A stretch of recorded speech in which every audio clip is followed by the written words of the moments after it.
desigualdades e intervalos. Es un tema en una primera parte bastante simbólico y luego en una segunda parte simbólico y vamos a tener que ver algunas definiciones y algunas operaciones. Bueno, empezamos con lo que sería una desigualdad. Dice así: una desigualdad es la comparación que se establece entre dos números reales. Y para ello vamos a utilizar algunos símbolos.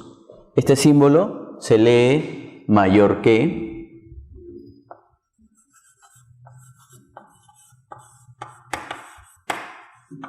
¿no? Ese símbolo se lee mayor que. Este símbolo se lee menor que.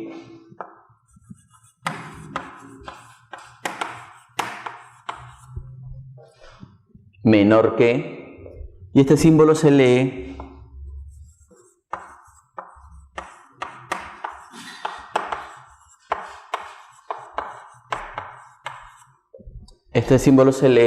mayor o igual que. Entonces, este símbolo se leería menor o igual que. Menor o igual que. Por ejemplo, el número 7 es mayor que el número 2. Primer ejemplo. Segundo ejemplo. Nosotros sabemos, ¿no?, por primaria, por primero y segundo año de secundaria, se nos ha enseñado que todo número negativo es menor que un positivo. Entonces, menos 10 sería menor que 7. ¿Y cómo se lee? Menos 10 es menor que 4. Bien. Ahora, la siguiente clase vamos a ver los teoremas y las propiedades, y ahí vamos a utilizar algunas variables, como por ejemplo x. Y debemos saber la interpretación de esta expresión. Es decir, x es mayor o igual que 2. Entonces se lee x es mayor o igual que 2. Eso quiere decir que x puede tomar 2 o puede ser un número mayor que 2. Análogamente, ¿cómo se leería esta desigualdad? Bueno, se leería así: a es menor o igual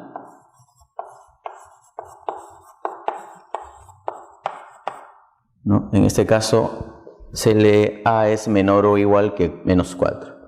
¿Qué significa eso? Que a puede ser menos 4 o un número menor que menos 4.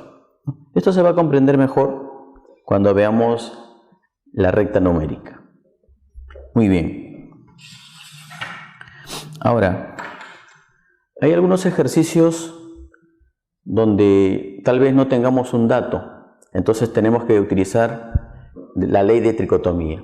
¿En qué consiste la ley de tricotomía? Dice así: en primer lugar, voy a tener un número real y puede ocurrir tres opciones.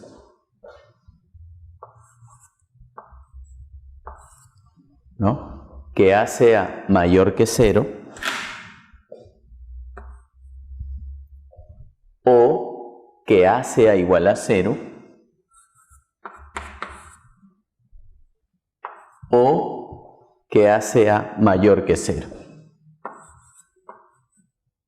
Perdón, a menor que 0.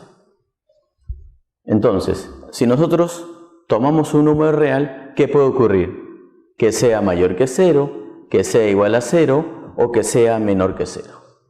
Veamos un ejemplo sencillo para ubicarnos. Dice así: si a menos 2 pertenece a los números reales, entonces ¿qué debe ocurrir? Entonces, a menos 2 debe ser mayor que 0 o a menos 2 igual a 0 o a menos 2 menor que 0. Bien, vamos a adelantarnos un poquito aquí a esta explicación, ¿no? Aplicando algunas propiedades se logra lo siguiente, ¿no? Menos 2 pasaría al otro lado con signo cambiado. ¿Y qué tendríamos? Que A es mayor que 2. Menos 2 pasa al otro lado con signo cambiado. ¿Y qué tendríamos? Que A es igual a 2. Análogamente aquí, si menos 2 pasa al otro lado con signo cambiado, ¿qué tendríamos? Que A es menor que 2. Es decir, si A menos 2 es un número real, en conclusión, ese número puede ser mayor que 2, menor que 2 o igual a 2, ¿no? En eso consiste la ley de tricotomía. Muy bien. Ahora, para el tema de inecuaciones, nos van a pedir, por ejemplo, resuelva tal inecuación, lineal, cuadrática. Y ahí necesitamos operar. Pero para operar, necesitamos el concepto de la recta numérica real. ¿Qué es la recta numérica real? Bueno, es la representación geométrica del ordenamiento de los números reales. Es decir, los números reales es un conjunto ordenado. Y por convención, en primer lugar, ubicamos al 0. Al lado derecho van a estar los reales positivos.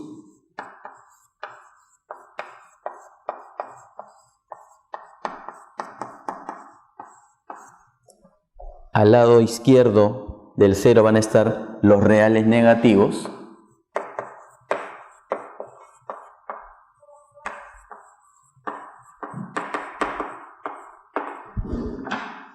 Y acá hay que hacer notar que, por la forma como lo he dibujado, este número 0 no es real positivo, tampoco es real negativo. Algunos le llaman neutro, nosotros le vamos a llamar simplemente 0. No se olviden, el 0 no es real positivo ni real positivo, ¿no? Por eso lo hemos dibujado de esa manera, ¿no? Una especie de vacío a la derecha y vacío a la izquierda. Por ejemplo, el número 4, ¿no? Sabemos que es un número positivo, entonces debe estar ubicado a la derecha del 0. El número 3,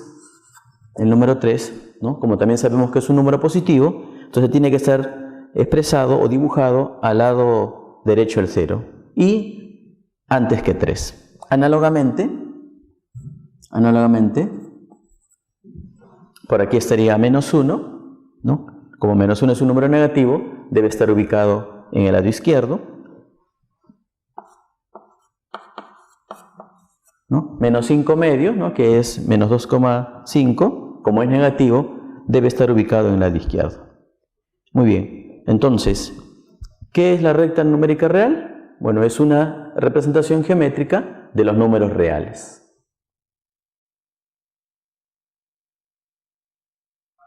Bien, como mencionamos al inicio de la clase, es un tema de bastante simbología.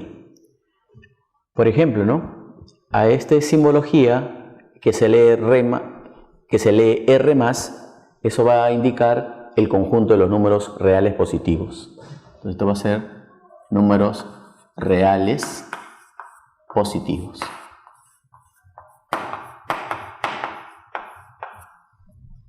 Y a esta simbología que se lee R menos, esto va a representar al conjunto de los números reales negativos.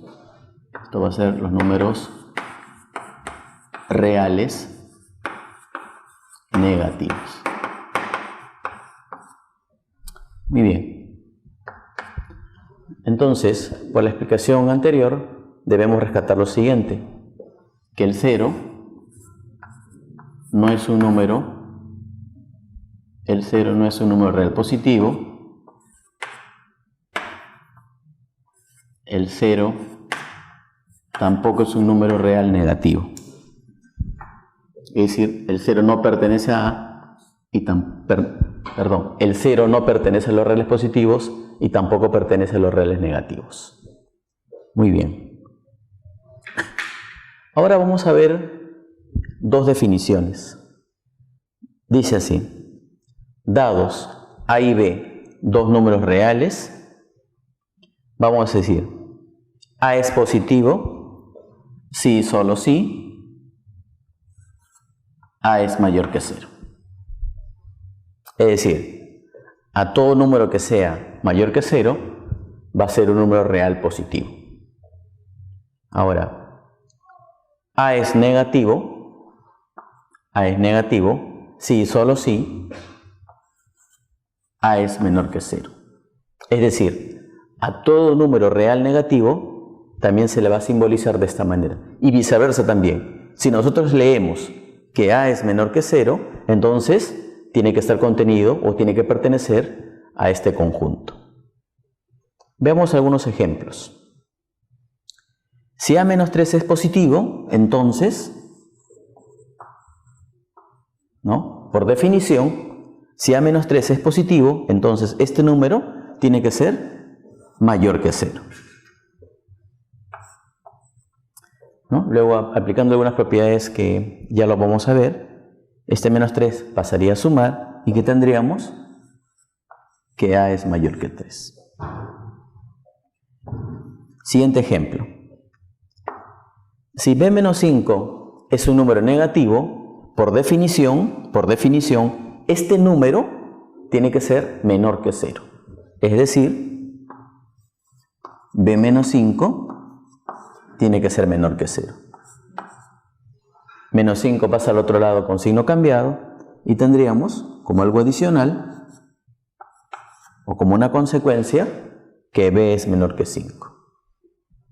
Hay algunos problemas de este tema que se trabaja con texto o problemas contextualizados. Y ahí quisiera poner esta observación.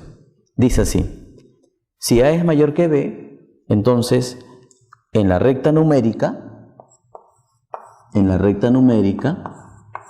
usted tiene que ubicar A al lado derecho de B. Es decir, si acá colocamos A, B debe estar a su lado izquierdo. Bueno, y también se leería que B es menor que A, ¿no? Pero eso ya lo vamos a ver poco a poco. Muy bien. Ahora vamos a ver el concepto de intervalo. Hemos visto hasta el momento algunos conceptos básicos de lo que son las desigualdades. Ahora vamos a abordar todo lo que tenga que ver con intervalo y sus operaciones. Intervalo. ¿Qué es un intervalo? Un intervalo es un subconjunto de los números reales. Es decir, como los números reales están representados por una recta numérica, entonces un intervalo va a ser un segmento de recta de esa recta numérica. Veamos un ejemplo. Tengo este intervalo, que van a ser todos los puntos que están desde menos 5 hasta 7. Ahorita vamos a explicar que este símbolo significa que puede tomar menos 5 y que este símbolo significa que no puede tomar 7. Lo ubicamos en la recta numérica, ¿no? Menos 5 debe estar al lado izquierdo de 7.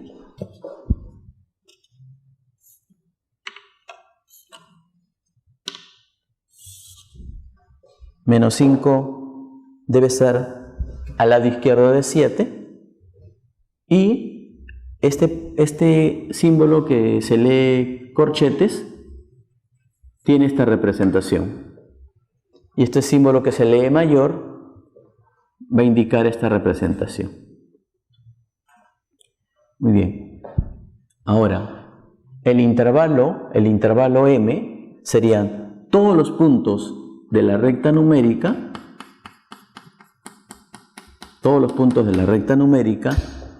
desde menos 5, incluido 5, hasta 7, pero no toma 7. Y recuerde que acá hay infinitos puntos, ¿no? Una forma de guiarnos sería pintando de esa manera. Ahora, al número 7 se le llama también extremo superior. ¿Sí? Al número 7 se le llama extremo superior. Y al número menos 5 se le llama extremo inferior.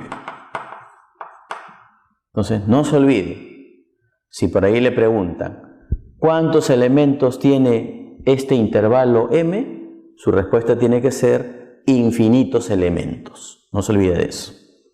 Muy bien. Ahora vamos a ver entonces la clasificación de los intervalos. Hay dos clases de intervalos, los intervalos acotados y los no acotados.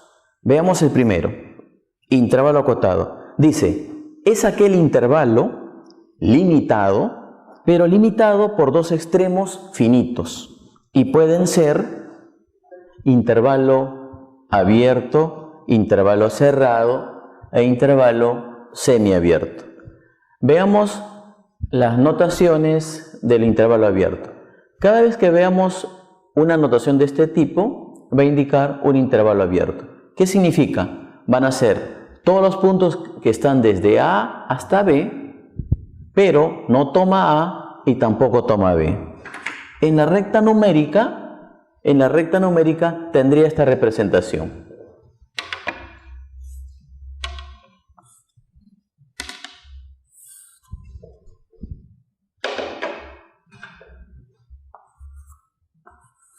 Entonces, en la recta numérica sería así. Van a ser todos los puntos que están entre A y B, que van a ser infinitos puntos, pero, como dijimos, no toma B, entonces vamos a dibujar de esa manera. Se lee vacío, análogamente aquí también, ¿no? Y se lee vacío. Entonces, gráficamente, cada vez que veamos una gráfica de este tipo, vamos a decir que es un intervalo donde B no está en el intervalo y tampoco A está en el intervalo. Y algebraicamente sería así. Algebraicamente sería así. Van a ser todos los X menores que B, pero mayores que A.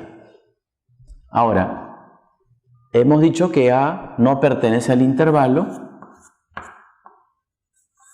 y B tampoco pertenece al intervalo.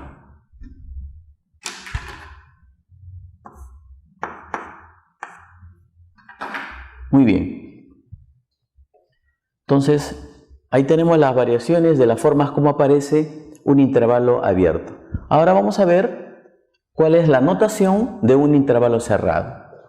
Un intervalo cerrado, al cual le voy a llamar B, y voy a utilizar las mismas letras A y B, pero la diferencia es que ahora voy a utilizar estos símbolos llamados corchetes. Entonces, cada vez que yo vea estos símbolos, va a indicar un intervalo cerrado. En la recta numérica tendría esta representación. Van a ser todos los puntos comprendidos entre A y B, todos los puntos comprendidos entre A y B, que por cierto hay infinitos puntos, no se olvide de eso, entre A y B hay infinitos puntos, pero en este caso el punto B va a pertenecer al intervalo y el punto A también va a pertenecer al intervalo. Cuando un punto pertenece a un intervalo, se dibuja de esta manera, ¿no? Bien sombreado, bien pintadito. Algebraicamente sería así. Van a ser todos los X,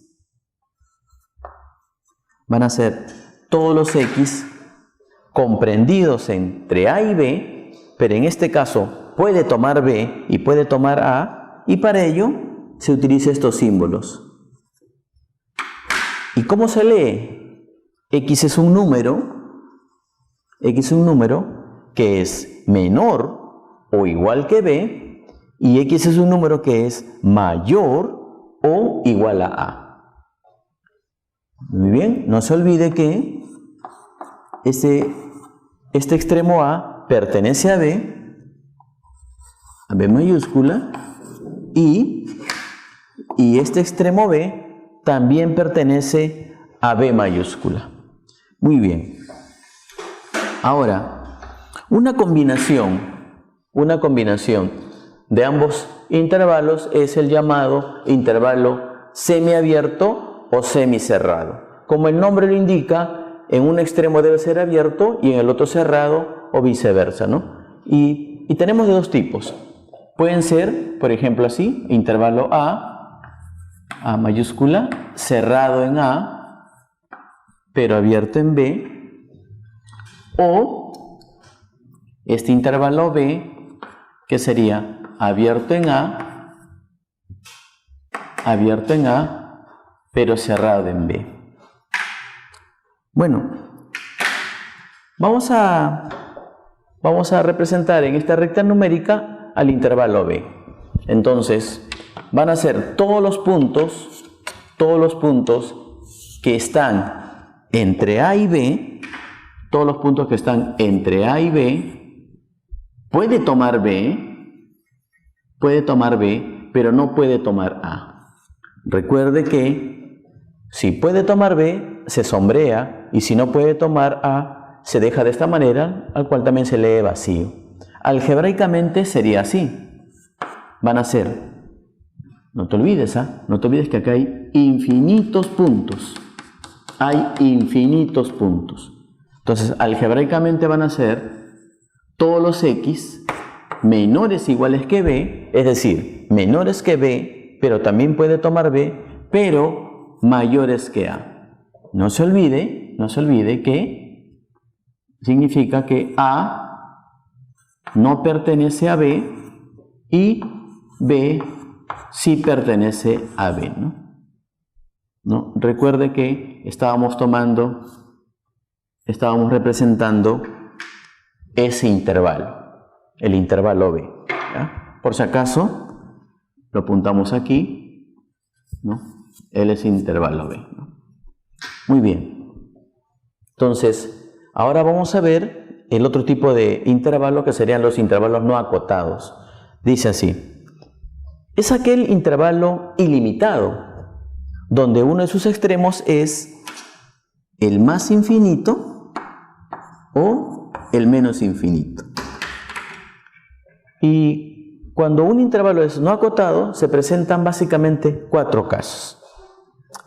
Primer caso, le llamo A, va a ser desde menos infinito hasta un A cerrado, o B desde menos infinito hasta un A abierto, o C desde un A cerrado hasta el más infinito, o un D desde un A abierto hasta el más infinito, ¿no? Ahí estarían los 4 casos de un intervalo no acotado. ¿Y por qué se le llama no acotado? Y también se dice que es ilimitado. Por ejemplo, ¿no? Acá tenemos el extremo A y de ahí hasta el menos infinito. O al revés también, ¿no? De menos infinito hasta A. Entonces no tiene fin por este lado. Él, por ejemplo, dice desde A hasta el más infinito. Acá está limitado en A, pero se va hasta el más infinito, ¿no? No sabemos dónde termina. Por eso es el nombre de intervalos no acotados, o también llamados ilimitados. Una manera práctica de entender esto es cuando aparece el más infinito o el menos infinito. Bueno, ahora vamos a representar uno de esos casos, ¿no? El caso de D. En el caso del intervalo D dice que va desde A, ¿no? Ubicamos A en la recta numérica, dice hasta el más infinito. Y como no toma A, se representa de esa manera, ¿no? Y van a ser todos los puntos que estén a la derecha de A. Y ahí sí es evidente que se va al más infinito, ¿no? Lo que hace un momento decíamos, no tiene fin por ese lado, ¿no? Es ilimitado por ese lado. Sin embargo, por este lado sí está limitado. Y si tomamos un punto que esté en el intervalo, algebraicamente se va a decir que X es mayor que A, y también debemos recordar el significado de este símbolo, que sería pues que A no pertenece al intervalo D. Muy bien, entonces con eso hemos terminado lo que serían pues las clases de intervalos, los intervalos acotados y no acotados. Ahora es necesario pues explicar las 4 operaciones básicas con intervalos. Muy bien, entonces vamos a definir de 2 en 2, ¿ya? Dice así: dados los intervalos A y B, vamos a definir la unión, la intersección, la diferencia y el complemento. Primero vamos a definir la unión. A ver, A unido con B, y la simbología de unión es este símbolo, es una U, y va a ser el conjunto formado por todos los X, tal que X pertenece al conjunto A, o X pertenece al conjunto B. Ahora, en los problemas de nuestra práctica dirigida, vamos a ver esta simbología. Y cuando vemos esta simbología, inmediatamente vamos a pensar en una unión de intervalos. Ahora, la simbología para la intersección es de esta manera, es como una U invertida, y se lee A intersectado con B, y se define de la siguiente manera. Van a ser todos los X, tal que X pertenece al conjunto A, este X pertenece al conjunto A, y X también pertenece al conjunto B. Este símbolo se lee I, y cuando leamos este símbolo I, o lo veamos en los problemas, ¿no?, o en los problemas contextualizados, entonces cada vez que vea este símbolo o se lea I, estamos hablando de una intersección. Muy bien, entonces en el primer caso vamos a juntar los elementos, en el segundo caso vamos a escoger solamente a los elementos comunes, es decir, los elementos que estén en A y además en B. Esto lo vamos a entender mejor con los ejemplos y con los problemas. A ver, tengo este intervalo que va de menos infinito hasta 10, y también tengo este intervalo que va de 5 hasta 20, ¿no? En ambos extremos cerrado, excepto pues acá en el menos infinito. Bien. Vamos a hallar para estos dos intervalos la unión y la intersección. Aquí se recomienda trabajar con colores para poder comprender tanto la unión como la intersección. Por ejemplo, el intervalo A lo voy a representar de color naranja. El intervalo A lo estoy representando de color naranja y va desde menos infinito hasta 10. Menos infinito hasta 10. Ya explicamos esto, ¿verdad? Cerrado en 10, quiere decir que toma 10 y se dibuja de esta manera. Van a ser todos los puntos que estén por este lado. Bien. Ahora el intervalo B vamos a expresarlo de color verde de 5 a 20. Entonces ubicamos por acá 5, por aquí 20.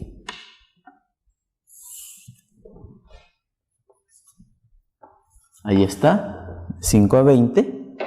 En este caso es cerrado en 5, cerrado en 20, que significa que 5 pertenece a B y 20 pertenece a B también, y cuya representación es como sigue, ¿no? Se sombrea, se sombrea. Muy bien. Si no quiere trabajar con colores, lo que podría trabajar es con líneas oblicuos en distintos sentidos, ¿no?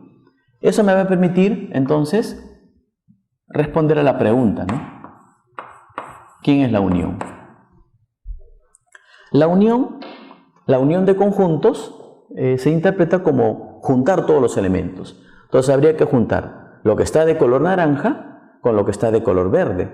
Entonces sería así, de menos infinito hasta 5, luego de 5 hasta 10, luego de 10 hasta 20. Eso lo puedo reducir a lo siguiente, es decir, desde menos infinito hasta 20. En menos infinito siempre va a ser abierto y en 20 en este caso sería cerrado. Bien, ahora veamos la intersección.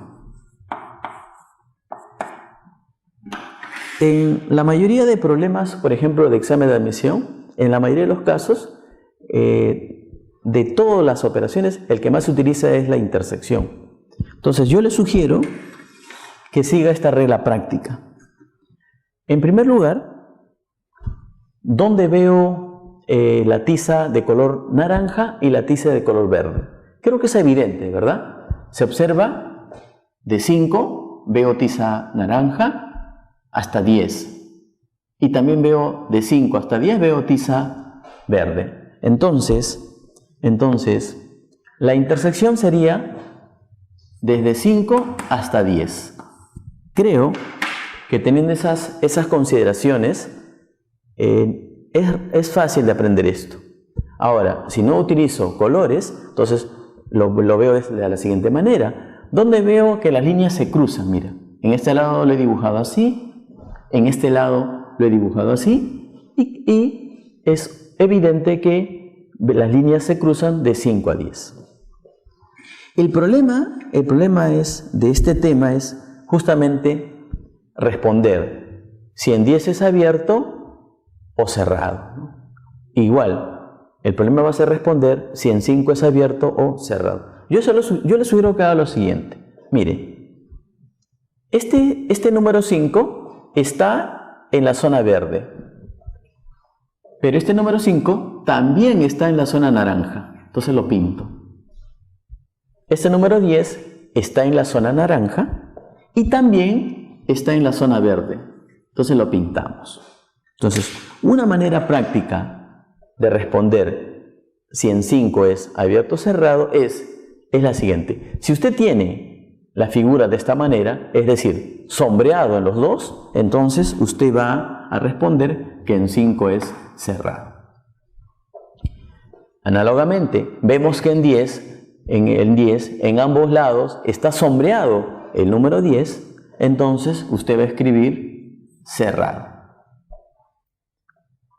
Entonces, es el único caso cuando me pregunta la intersección que en los extremos es cerrado. En cualquier otro caso, usted va a colocar abierto. Bueno, eso lo vamos a tener que repasar poco a poco. Muy bien. Ahora veamos las otras dos operaciones, ¿no? Uno de ellos llamado diferencia y el otro complemento. La diferencia se simboliza de esta manera y van a ser todos los x tal que x pertenece al conjunto A, pero ese x no pertenece al conjunto B. Es decir, ¿quién sería el conjunto A menos B? Sería el conjunto formado por todos los elementos que están solo en A. O de otra manera, al conjunto A le quitamos B. Ahora, y el complemento se define de esta manera. Van a ser todos los x, tal que x no esté en el conjunto A. O sea, ¿quiénes van a formar los elementos del complemento? Los elementos que no estén en A. En forma práctica, diríamos lo siguiente. ¿Quién es el complemento de A? Es el conjunto que le falta al conjunto A para completar los reales. Es decir, es lo que le falta a A para llenar todos los reales. Veamos un ejemplo. A ver, es un ejemplo geométrico, ¿no? Tengo el intervalo A que va desde menos infinito. Tengo el intervalo A que va de menos infinito hasta 10. No toma el 10. Y tengo el conjunto B que va desde 6 hasta el más infinito. Bien. Vamos a responder ahora quién sería A menos B. Regla práctica. Si me piden A menos B, entonces al conjunto A le vamos a quitar todo B. Es decir, a lo que está de color naranja, le vamos a quitar todo esto. Todo esto le vamos a quitar. O de otra manera, Es como si esto yo lo tuviera en un papel, acá le hago un corte, con una tijera y todo esto lo separamos. Entonces, ¿qué nos quedaría? Esta partecita nada más. Entonces, ¿quién sería A menos B? A menos B sería desde menos infinito hasta 6. Es decir, al conjunto A le quito todo esto. Aquí, si no captamos bien los conceptos, si no lo practicamos constantemente, nos podemos confundir. Pero hay una regla práctica. Mire, el problema es ¿qué símbolo escribo acá en 6? ¿Abierto o cerrado? Entonces para ello sigo esta regla práctica. Como el número 6 está en B, y el número 6 también está en A, ¿no? El número 6 también está en A, y como A menos B significa que al conjunto A le quito B, entonces le vamos a quitar el 6. Entonces, si yo le quito ese número 6, entonces usted va a colocar aquí abierto. Y si no le hubiera quitado 6, lo hubiera colocado aquí cerrado. Muy bien. El complemento ya es un poquito más fácil, porque el complemento de A es lo que le falta al conjunto A para completar los reales. Es decir, lo que le falta al intervalo para completar la recta numérica. A ver, el conjunto A va desde menos infinito hasta 10. ¿Qué le falta para completar los reales? Toda esta parte. Entonces, sería desde 10 hasta el más infinito. Repito, el conjunto A es de menos infinito hasta 10. Todo lo que está de color naranja. ¿Qué le falta a ese conjunto? Para completar los reales, le falta esta parte. ¿Y cómo se lee? Desde 10 hasta el más infinito. Una vez más, el problema va a ser abierto o cerrado. Miren, observen. Observen aquí. Como el número 10 no está en el conjunto A, entonces le falta 10. Y si a un conjunto le falta 10, quiere decir que ese 10 está en su complemento. Ese número 10 debe pertenecer a su complemento. Entonces, en el complemento de A debe de estar el número 10, porque le falta 10. Entonces, se representa de esta manera, ¿no? Con el símbolo de cerrado. Muy bien. Bueno, con ello hemos completado las 4 operaciones.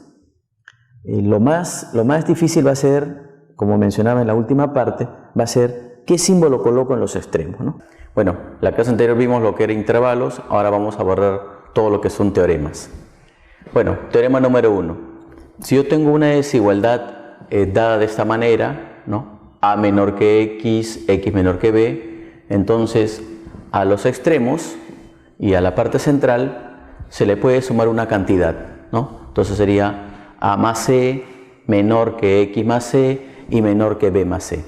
Es decir, si a esa desigualdad le sumamos una cantidad, la desigualdad no cambia. Por ejemplo, tenemos esta desigualdad, ¿no? Menos 7 menor que X y X menor que 10. Vamos a sumarle 5. Ese número 5 se le suma a todos los extremos. Entonces acá sería menos 7 más 5, menos 2, el mismo símbolo. Aquí quedaría X más 5, el mismo símbolo. Y acá sumamos, ¿no? 10 más 5 sería 15. Ya está. Ahora, este símbolo, el cual se lee sí, solo sí, nos indica que podemos trabajar también en este sentido. Es decir, si acá yo tengo C, acá C, C, podemos cancelar C. Y quedaría esta desigualdad. Por ejemplo, en este caso se repite raíz de 2, raíz de 2, raíz de 2. Entonces podemos cancelar raíz de 2. Raíz de 2, raíz de 2, raíz de 2. Entonces quedaría 8 menor o igual X menor o igual 20. Una observación aquí. Si bien es cierto, estamos trabajando solamente con el símbolo de menor, pero también funciona para los símbolos de menor igual o cualquier otra combinación. ¿Ya? No se olvide de eso. Este es un teorema presentado en forma general. Bien, siguiente teorema, teorema número 2. En el teorema número 2 tengo primero una cantidad C positiva y tengo esta desigualdad. ¿Qué dice el teorema? Primero, a todos los extremos se le puede multiplicar por esa cantidad C. Entonces acá sería A por C, acá también sería X por C y acá sería B por C. Si el símbolo es menor, acá continúa siendo menor. Si el símbolo es menor, acá continúa siendo menor. Es decir, si yo multiplico por una cantidad positiva, el sentido de la desigualdad queda igual. Ahora, también se puede dividir, es decir, acá tendría A entre C, va a seguir siendo menor que X entre C y menor que B entre C. Entonces, si tengo una cantidad positiva, puedo multiplicar o puedo dividir y los símbolos permanecen igual. Por ejemplo, tengo esta desigualdad. Vamos a multiplicarle por 2. 2 por menos 10, menos 20. El símbolo permanece igual. Acá lo multiplico por 2, sería 2x. El símbolo permanece igual. Acá también lo multiplicamos por 2 y sería 40. Entonces, si multiplico por cantidades positivas, los símbolos permanecen igual. Ahora, cuando vemos el tema de inecuaciones, es muy importante el siguiente ejemplo. Es decir, voy a utilizar el teorema en sentido contrario. ¿Qué quiere decir? Si acá se repite C, entonces puedo cancelar C y regreso a la desigualdad inicial. Y si tengo una división también, puedo cancelar C y regreso a la desigualdad inicial. Por ejemplo, tengo esa desigualdad. Denominador 4, denominador 4, denominador 4. Positivo. Entonces, utilizando el entonces, ¿no? En este sentido, cancelamos 4. Cancelo 4, cancelo 4. Nos quedaría menos 5. Como 4 es una cantidad positiva, el símbolo va a quedar el mismo. Es decir, en este caso, menor o igual. Acá también quedaría X, el mismo símbolo, que en este caso es menor que 13. Muy bien. Entonces, si multiplico por cantidades positivas o divido por cantidades positivas, los símbolos quedan igual. Y al revés también. Si cancelo cantidades positivas, los símbolos quedan igual. ¿Ya? Ahora, esta es una forma general, pero como en este ejemplo, acá tengo menor, igual y menor. Y también funciona. Así también para las demás combinaciones de símbolos. Muy bien. Veamos el teorema número 3. Ahora tengo una cantidad negativa y tengo una desigualdad. También se puede multiplicar y dividir, pero acá va a ocurrir algo interesante. Entonces multiplico por C, el símbolo cambia. Acá también multiplico por C, el símbolo cambia. Y acá también lo multiplico por C. Análogamente podemos dividir. Divido. Y si el símbolo es menor, acá colocamos mayor. Si acá el símbolo es menor, acá colocamos mayor. Es decir, si tengo una cantidad negativa, puedo multiplicar, puedo dividir, pero los símbolos deben de cambiar de sentido. El menor lo cambio por mayor, el menor lo cambio por mayor. Análogamente, este teorema también es válido para cualquier combinación de símbolos. Es decir, podría ser menor igual, menor igual, menor igual, menor o menor igual. Veamos un par de ejemplos. A ver, tengo esta desigualdad y a esta desigualdad la vamos a multiplicar por menos 3. Entonces quedaría así. Menos 7 por menos 3, menos por menos más, 7 por 3, 21. El teorema nos dice que el símbolo debe de cambiar. O sea, el menor lo cambio por mayor. Acá también lo multiplico por menos 3 y sería menos 3x. El símbolo debe de cambiar. Cambiamos el símbolo. 4 por menos 3 es menos 12. Y en los ejercicios nos conviene permutar, ¿no? Siempre, generalmente, cuando trabajo con desigualdades o con intervalos, siempre se coloca primero el menor y luego el mayor. Es decir, esto lo intercambiamos de esta manera. Y quedaría así. Menos 12, menor que menos 3x y menor que 21. Bien. Ahora, en el siguiente ejemplo nos dicen que C es negativo y acá le voy a poner menor y ahí menor también. Entonces, como el teorema funciona en ambos sentidos, ya que este símbolo así lo establece y se lee sí, solo sí, es decir, puedo trabajar de izquierda a derecha y de derecha a izquierda. Entonces, como C es negativo y acá se repite C, cancelamos C. Pero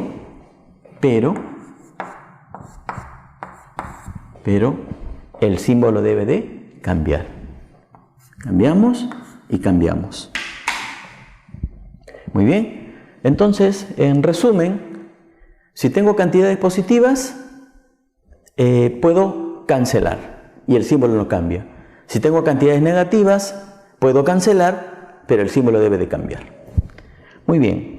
Vamos a poner una observación, ¿no? Lo vamos a llamar así, tenga en cuenta que, esto ya lo vimos en el tema de intervalos, cuando vimos las definiciones de las desigualdades, las primeras definiciones de desigualdades, mayor, menor que, y tenemos lo siguiente, ¿no? Si x es un número positivo, su inverso también debe ser positivo, ¿no? Por ejemplo, 3 es positivo, su inverso es 1/3 positivo. Si tengo un número negativo, su inverso también es negativo, ¿no? Por ejemplo, menos 2, su inverso menos 1/2, negativo, ¿no? Muy bien, entonces hemos repasado, por ahí en algunos problemas vamos a utilizar estas ideas. Teorema número 4. En el teorema número 4 dice, tengo A y B, dos números del mismo signo, es decir, negativo, negativo o positivo, positivo, y tengo esa desigualdad. Bueno, este es un teorema para invertir. Entonces, se enuncia así. Repetimos, si A y B tienen del mismo signo, invertimos A, invertimos X, invertimos B, y este menor lo cambiamos por mayor y este menor lo cambiamos por mayor. Es decir, cuando ambos extremos sean positivos o ambos extremos sean negativos, se invierte, pero los símbolos deben de cambiar. Por ejemplo, negativo, negativo, entonces se puede invertir. El inverso de menos 2 es menos 1/2. El símbolo de menor igual lo cambiamos por mayor igual. Invertimos X, es decir, 1 sobre X.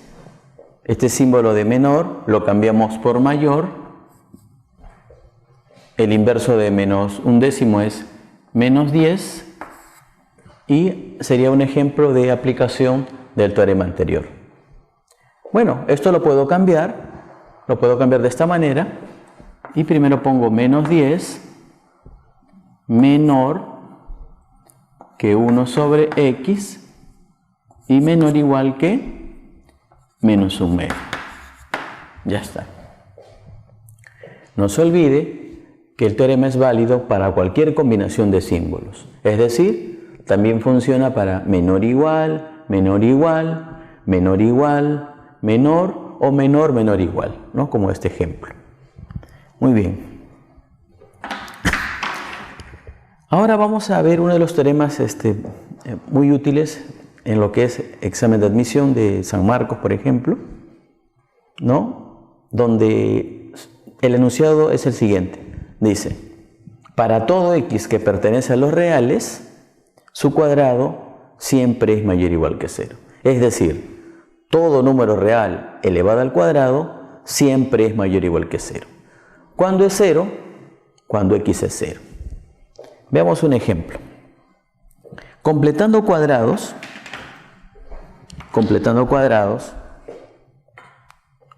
o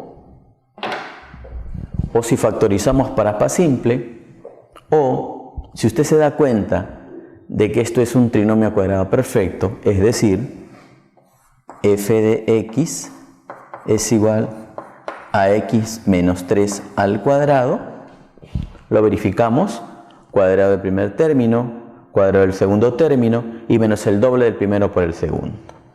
Entonces, por el teorema anterior,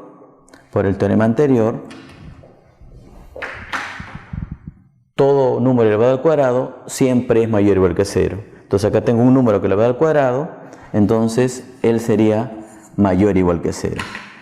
Entonces, ¿qué podemos decir? Podemos decir que esta expresión es siempre mayor o igual que 0. Por si acaso. ¿Y cuándo es 0? Cuando x vale 3. Cuando usted reemplaza x igual a 3, tendría lo siguiente. 3 menos 3 es 0, 0 al cuadrado 0. Y para cualquier otro valor, siempre será mayor que 0, ¿no? Es un teorema muy útil en lo que es examen de admisión de San Marcos. Y respecto a otras universidades, se utiliza bastante para hallar rangos de funciones. Muy bien, teorema número 6. En el teorema número 6, 7, vamos a ver cuáles son los casos en los cuales yo puedo elevar al cuadrado. Primer caso. Bueno, esto se lee así, ¿no? Que a es mayor o igual que 0, eso quiere decir que a es 0, y x es mayor que a y b es mayor que x. Bueno, en conclusión, a y b son positivos, pero acá me dan la opción de que él sea 0. Cuando ello ocurre, de frente se eleva al cuadrado. Y si el símbolo es menor, acá sigue siendo menor. Si el símbolo es menor, y ahí sigue siendo menor. Veamos dos ejemplos. Recuerde que el teorema también es válido para cualquier combinación de símbolos. Por ejemplo, tenemos 3 es menor que x y x es menor que 6. Ambos extremos son positivos, por lo tanto de frente se eleva al cuadrado. Entonces acá quedaría su cuadrado es 9, acá sería x cuadrado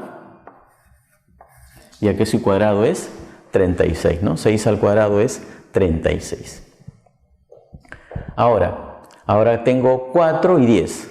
Ambos extremos son positivos, por lo tanto se puede elevar al cuadrado.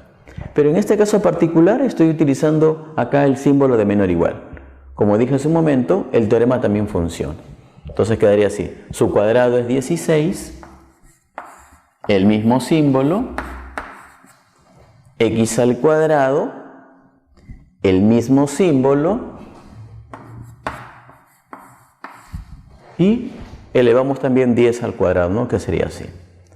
Muy bien, creo que ese es el caso más simple. Veamos un caso un poquito más complicado. En este caso, tengo que, primero b es menor que 0, x es menor que b, y a es menor que x. Es decir, a y b son negativos. Pero el teorema también funciona,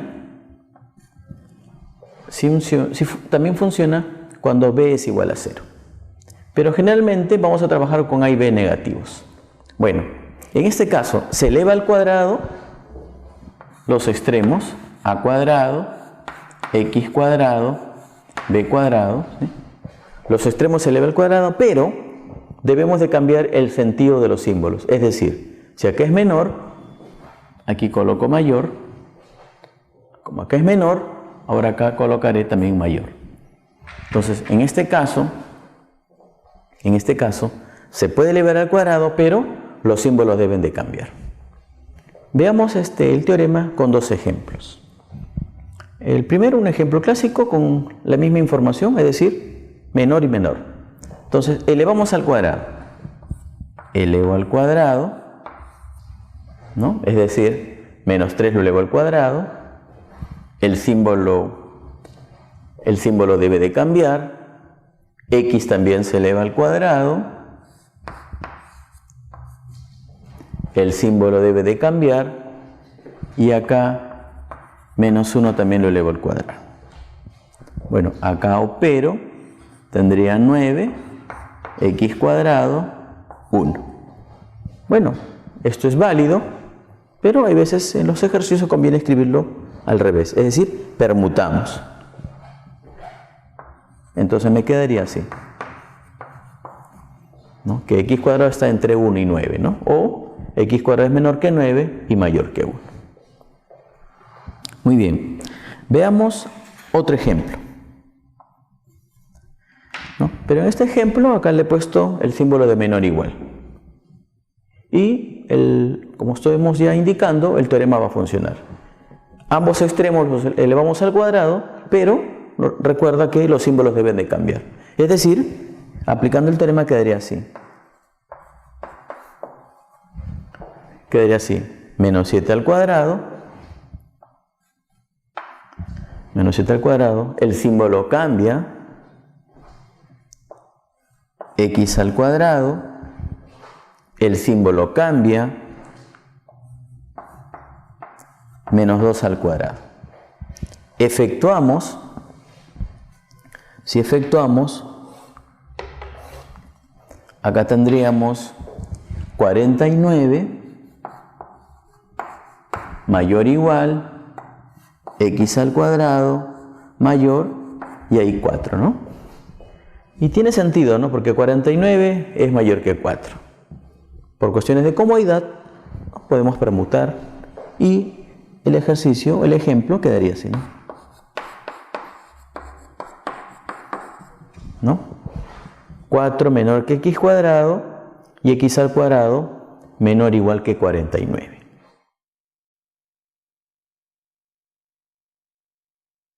Bien, ahora vamos a ver el teorema número 8, que es también un teorema para elevar al cuadrado. Es uno de los teoremas más delicados, donde hay que tener mucho cuidado, pero para aclarar eso vamos a ver 4 ejemplos, ¿no? 4 formas distintas. A ver, vamos a explicar el enunciado del teorema. En primer lugar, debo de tener una desigualdad, pero donde uno de los extremos debe ser negativo y el otro positivo. ¿Sí? Repito, debemos tener una desigualdad donde un extremo es negativo y el otro es positivo, ¿no? Muy bien, entonces al elevar al cuadrado, cuando un extremo es negativo y el otro es positivo, siempre usted va a plantear que es mayor o igual que 0. Bueno, para este caso va a ser el mismo símbolo. Luego vamos a elevar, este extremo lo vamos a elevar al cuadrado, este extremo también lo vamos a elevar al cuadrado, y de ellos dos vamos a elegir el máximo de ellos. Entonces, decimos a es menor que x y x es menor que b, entonces al elevar al cuadrado siempre va a ser mayor o igual que 0, pero menor que el máximo de los dos extremos elevado al cuadrado. Vamos a ver unos 4 ejemplos, ¿ya?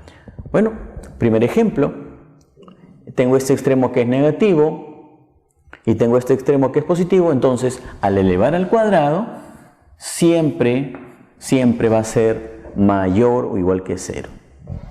Elevamos al cuadrado, como acá los símbolos son iguales, escribo el mismo símbolo, voy a resaltar esto, luego vamos a hallar el máximo de estos dos números elevado al cuadrado. Entonces lo escribo aquí, ¿no? Primero voy a tener menos 8 al cuadrado, luego 3 al cuadrado, y acá quedaría 0 menor o igual que x cuadrado, el mismo símbolo. Menos 8 al cuadrado es 64. 3 al cuadrado es 9. Entonces el mayor de ellos sería 64. Por lo tanto, aquí voy a colocar 64. ¿Sí? Como decía, es uno de los casos más delicados. Vamos a repetir un poquito rápido.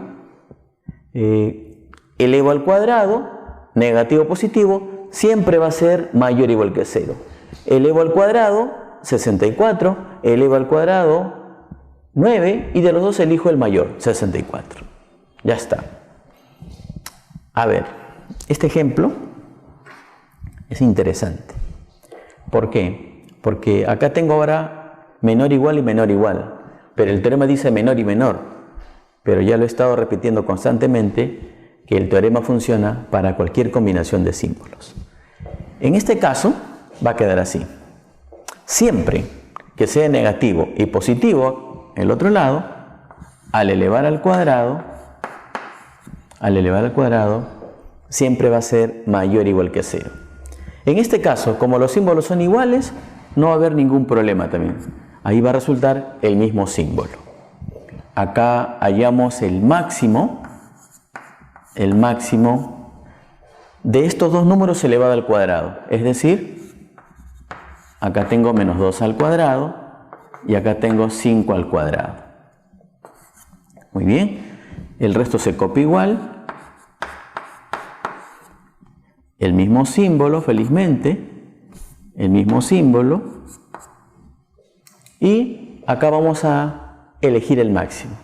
5 al cuadrado es 25. Menos 2 al cuadrado es 4. Entre 25 y 4, 25 es el mayor, entonces elegimos 25. Entonces acá colocamos 25. ¿Sí? Muy bien. Repasamos. Negativo y positivo siempre va a ser mayor o igual que 0. El mismo símbolo, menor igual, el mismo símbolo, menor igual. Elevas al cuadrado 4, elevas al cuadrado 25 y eliges el mayor, que es 25. Ahora vamos a ver dos casos especiales. Mira, primero, negativo y positivo. Al elevar al cuadrado,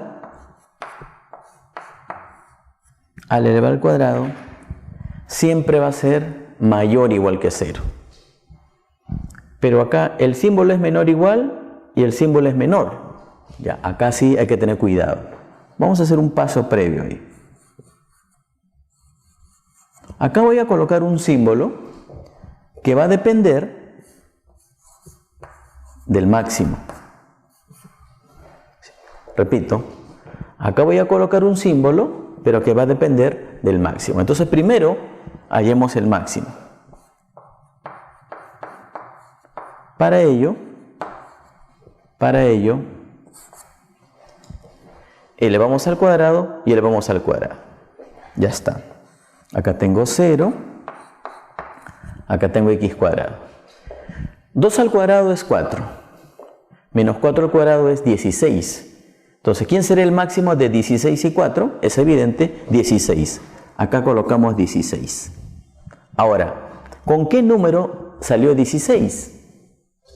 ¿Con qué número salió 16? Con menos 4. Entonces, miramos acá menos 4. Y vemos, ¿qué símbolo acompaña a menos 4? El menor igual. Entonces acá colocamos menor igual. Repito, acá sale 16 y acá sale 4. El máximo es 16. Colocamos 16. ¿Con qué número salió 16? Con menos 4. Entonces colocamos el símbolo que la acompaña. Menor igual. Esa es la idea. Otro ejemplo. De igual manera, negativo y positivo, al elevar al cuadrado, siempre va a ser mayor o igual que 0. Entonces acá sería 0 menor o igual x cuadrado. Acá voy a colocar un símbolo. Como los símbolos son diferentes, lo pongo al final. Primero hay que hallar el máximo. El máximo de ellos dos elevado al cuadrado, es decir, menos 5 al cuadrado y 5 al cuadrado. Entonces siempre va a ser mayor o igual que 0. Y acá ocurre algo especial, algo elegante, ya que menos 5 al cuadrado es 25, 5 al cuadrado es 25. ¿Quién sería el máximo de 25 y 25? Bueno, 25. No hay que confundirnos ahí. Muy bien. En este caso ya la forma práctica, como expliqué el ejemplo anterior, falla. Entonces hay que analizar de otra manera. La pregunta es, como x puede ser menos 5, como x puede ser menos 5, entonces al elevado al cuadrado puede ser 25. Es decir, si x es menos 5, x al cuadrado es 25. Por lo tanto, toma 25. Entonces hay que poner mayor o igual. Muy bien. Continuamos. Esta propiedad también es muy útil para temas posteriores, ¿no? En el tema de funciones, para los problemas que tienen cierto artificio, básicamente para hallar rango de una función. El teorema número 9 tiene dos partes, ¿no? La primera es, si x es mayor que 0, entonces todo número positivo sumado con su inverso siempre será mayor o igual que 2. ¿Ya? No se olvide, si tengo un número positivo, entonces un número positivo sumado con su inverso siempre será mayor o igual que 2. Veamos un ejemplo. Como x es mayor que 2, entonces a ambos lados le resto 2 y tendría x menos 2 mayor que 0. O ya en forma práctica, simplemente 2 pasa al otro lado con signo cambiado y tendría que x menos 2 es mayor que 0. Entonces, como x menos 2 es mayor que 0, puedo plantear lo siguiente, que x menos 2 sumado con su inverso, que sería 1 sobre x menos 2, esto siempre será mayor o igual que 2. Ya está, ¿no? Es muy útil. Ya cuando veamos los problemas ahí vamos a ver seguramente este tipo de ejercicio, ¿no? Bien. Ahora, ¿y si x es negativo? ¿No? Ahora, ¿y si x es negativo? Entonces, todo número negativo sumado con su inverso siempre será menor o igual que menos 2. Repito, todo número negativo sumado con su inverso siempre será menor o igual que menos 2. Por ejemplo, tengo que x es menor que 3, 3 lo paso a restar y tendría que x menos 3 es menor que 0. Entonces, ¿qué podríamos afirmar? Sabiendo que x menos 3 es negativo. Entonces, x menos 3 negativo sumado con su inverso, que es 1 sobre x menos 3, por el teorema anterior, esto siempre va a ser menor o igual que menos 2. Muy bien. Entonces, repetimos esto. Si un número es positivo, todo número positivo sumado con su inverso siempre será mayor o igual que 2. Si x es negativo, todo número negativo sumado con su inverso será menor o igual que menos 2. Finalmente vamos a ver unos teoremas adicionales, 4 teoremas adicionales y una observación. A ver, primer teorema adicional. ¿Cuándo podemos sumar dos desigualdades? Bueno, podemos sumar dos desigualdades primero si tienen el mismo sentido, es decir, menor, menor, menor, menor. Muy bien, entonces sumamos los extremos, a más m. Si los símbolos son iguales, se coloca el mismo símbolo, sumamos x con y. Como los símbolos son iguales, colocamos el mismo símbolo y sumamos b más n. Por ejemplo, en el ejemplo le he hecho una pequeña variación, he combinado algunos símbolos. Pero esta idea ya la hemos ido trabajando, ¿no? Porque el teorema es válido para cualquier combinación de símbolos. Lo importante es que tengan el mismo sentido, ¿no? Menor o puede ser mayor. A ver, entonces acá sumamos 3 con menos 8. Sería menos 5, sumamos x con y, sería x más y de los dos símbolos, como son diferentes, el menor y menor igual, de los dos símbolos vamos acá a colocar el más simple. Y el más simple sería menor. ¿Cuál es la explicación? Lo que pasa es que si yo sumo, él nunca será menos 5. Para que sea menos 5, él debe ser menos 8 y él debe ser 3. Pero como x es mayor que 3, entonces nunca será menos 5. En todo caso, regla práctica, de los dos coloco el más simple. Acá sí no hay ningún problema porque ambos símbolos es menor igual, entonces se coloca el mismo símbolo y sumamos 10 con 4, ¿no? 10 más 4, 14. Ya está. Esa es la manera de aplicar ese teorema adicional número 1. Teorema número 2. Teorema número 2 adicional. A ver, un caso muy útil, el más utilizado para poder multiplicar dos desigualdades es cuando todos los extremos sean positivos. Positivo, positivo, positivo, positivo, pero también puede darse el caso de que él puede ser 0 y él también puede ser 0, pero los demás sí positivos. Entonces se multiplica, sería A por M, el mismo símbolo, se multiplica X por Y, el mismo símbolo, y se multiplica, ¿no? B por N. ¿No? Acá también he hecho un poco una variación de símbolos, ¿no? Para ir ya captando esto. Bueno, lo más importante es que tiene el mismo sentido, ¿no? Y todos los extremos son positivos. Positivo, positivo, positivo, positivo, por lo tanto X y Y son positivos. Multiplicamos. 3 por 4, 12. ¿Qué símbolo colocamos? Como son diferentes, el más simple.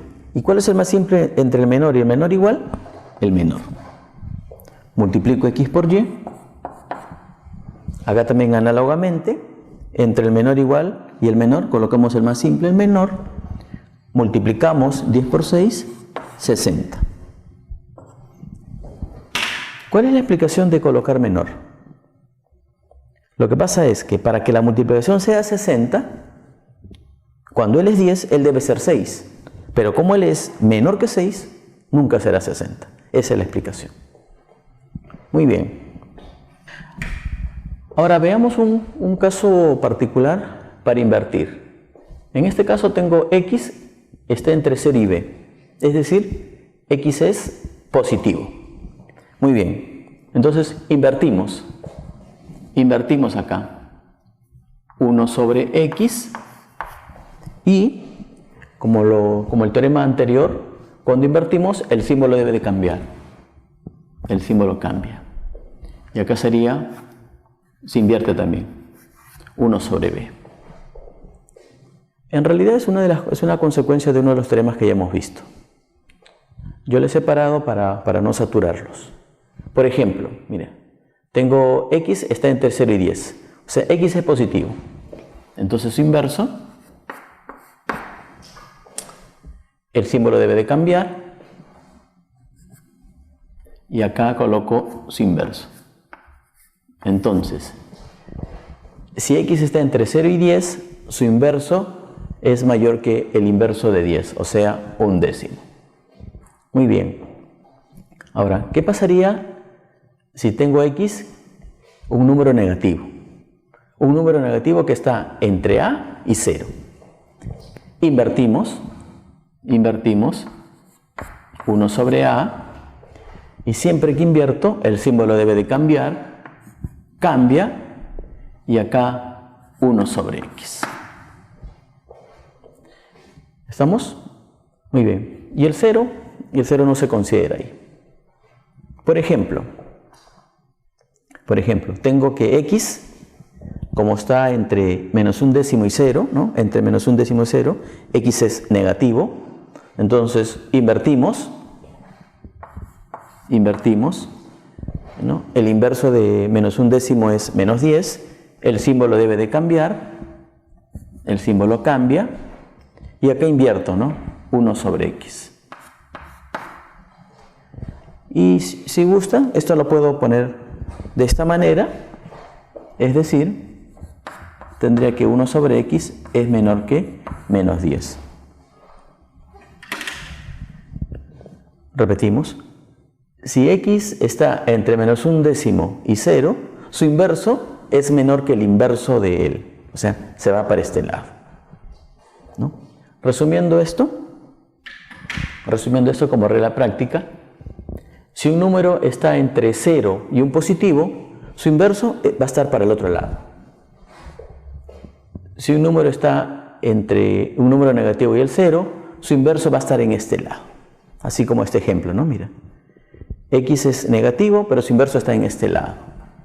Acá x es positivo, pero su inverso está para el otro lado, ¿no? Como regla práctica. Y finalmente, una observación importante que lo voy a utilizar en uno de los problemas finales de nuestra práctica dirigida, que dice así, mira, si x es mayor que 3, invierto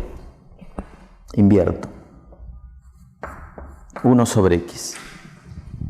El símbolo debe de cambiar, menor, el inverso de 3, 1/3. Y acá un detalle importante, ¿no? Como x es positivo, por los casos anteriores, como x es positivo, su inverso también es positivo. Entonces, acá hay que agregarle mayor que 0, ¿no? En otros temas, como ya he mencionado, el tema de funciones, generalmente se nos pasa ese detalle y ya el problema sale mal, ¿ya? Por eso resalten bien esta observación. Análogamente, si x es menor que menos 10, invierto, el símbolo cambia, se invierte, menos un décimo, y acá debemos de agregarle un 0. Lo voy a colocar de otra manera para que se entienda mejor. Permutamos el orden y tendríamos lo siguiente.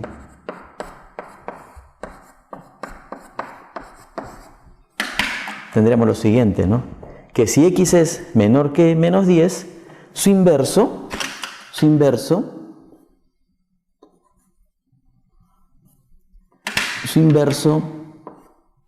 está comprendido entre el inverso de menos 10 y 0. Y también era evidente, ¿no? Como x es negativo, su inverso también tiene que ser negativo.